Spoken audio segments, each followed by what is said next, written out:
70年代我哋去廣州咧，哇，係一件好大嘅製作嚟嘅，差唔多咧早起身就要準備去廣州噶啦。基本上我覺得當時要花嘅時間都有7、8個鐘頭嘅。隨住80年代嘅開始，我哋亦都係乘坐直通車去到廣州進行我哋嘅貿易業務往來。一落車就會見到廣州交易會啦，仲有流化賓館或者東方賓館。當時80年代初期嘅業務咧，亦都係會通過交易會嚟到開展我哋嘅貿易生意啦。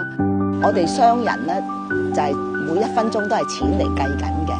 2018年高鐵開通之後，由西九龍到廣州嘅南站，車程只係45分鐘，唔到我哋更加同廣州嘅商貿嘅往來啦。咁所以我哋會將我哋嘅客戶服務部同埋啲會計部都設立咗喺廣州。